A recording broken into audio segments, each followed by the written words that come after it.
जो लोग 2024 में वोट डाले उनको आप बोल रहे कि अब आप 2025 के इलेक्शन में वोट नहीं डाल सकते।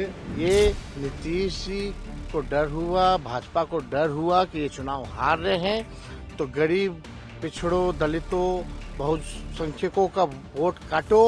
मनमानी कर रहा है तो आप बताइए ना, जब चुनाव आयोग बुलाता है तब तो गंभीरता आप लोग दिखाते नहीं है। अगर ये षड्यंत्र है तो विभिन्न राज्यों में जो विधानसभा चुनाव हुआ, ये तो ईवीएम में भी इनको षड्यंत्र नजर आता है।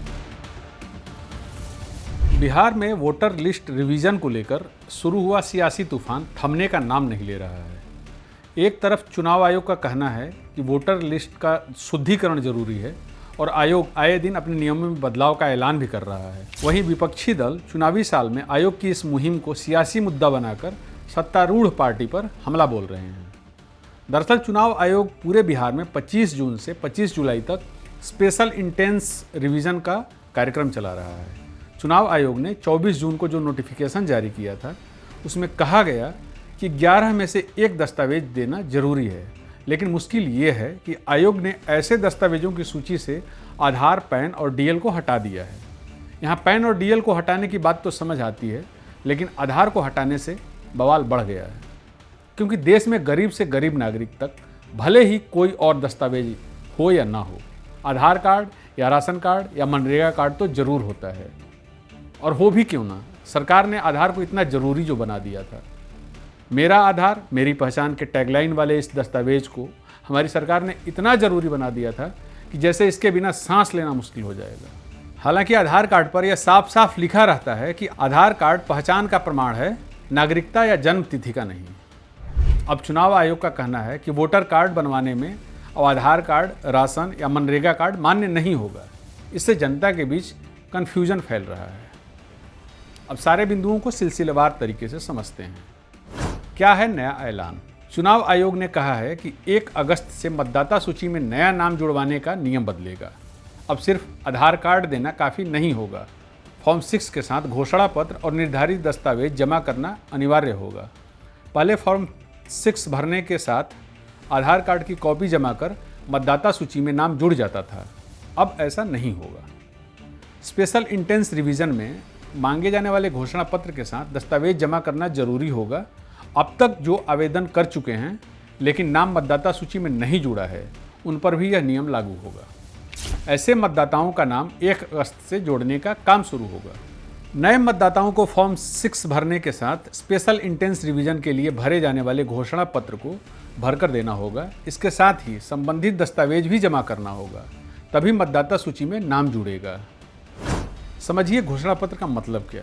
घोषणा पत्र का मतलब है कि आप चुनाव आयोग की तरफ से मांगी जाने वाली जानकारी को सही देकर दस्तखत कर रहे हैं। इसमें गलत होने पर दंडनीय अपराध होगा, 1 वर्ष तक का जेल या जुर्माना या दोनों हो सकता है।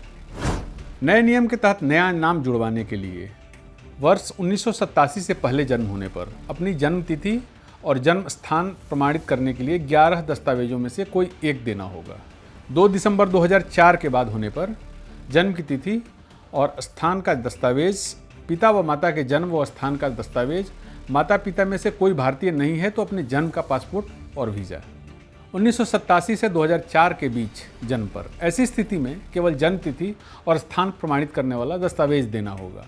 भारत से बाहर जन्म होने पर, भारत से बाहर जन्म हुआ है तो विदेश में भारतीय मिशन द्वारा जारी जन्म प्रमाण पत्र देना होगा। इसके साथ ही भारत की नागरिकता प्रमाण पत्र देना होगा। चुनाव आयोग की तरफ से मांगे जाने वाले ये हैं 11 दस्तावेज। पासपोर्ट, जो हर किसी के पास नहीं होता, इसे बनवाने में भी समय लगेगा।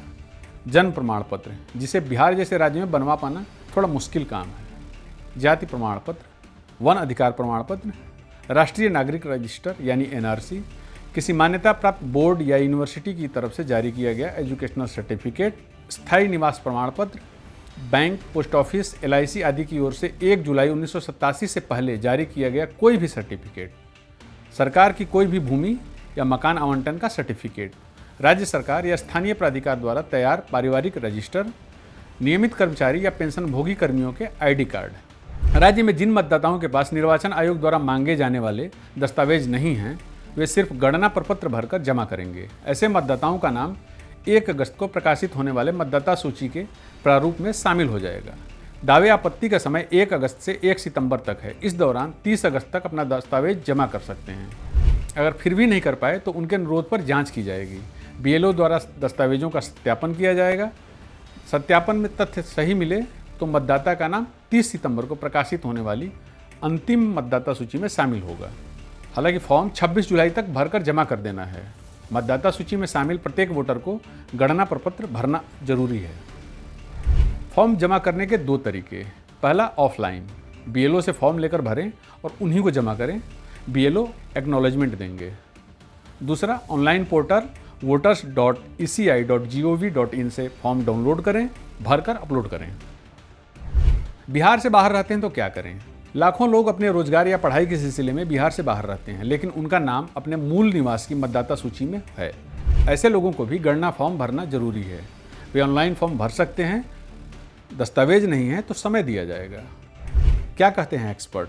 हालांकि जानकारों का कहना है कि आधार को दस्तावेज नहीं मानना गलत है, क्योंकि नागरिकता तय करने का अधिकार भारत के गृह मंत्रालय को है। भारत का नागरिक वोटर होगा। ऐसे में भारत के चुनाव आयोग को बताना चाहिए कि उनको नागरिकता तय करने का अधिकार किसने दिया है। इसके अलावा जो 11 तरह के डॉक्यूमेंट मांगे जा रहे हैं और ये डॉक्यूमेंट भारत के नागरिक के पास नहीं है, तो बनाने की व्यवस्था पंचायत, ब्लॉक, नगर निगम, नगर निकाय के स्तर पर होनी चाहिए। इसके लिए समय देने की ज़रूरत है ताकि लोगों को कोई परेशानी ना हो।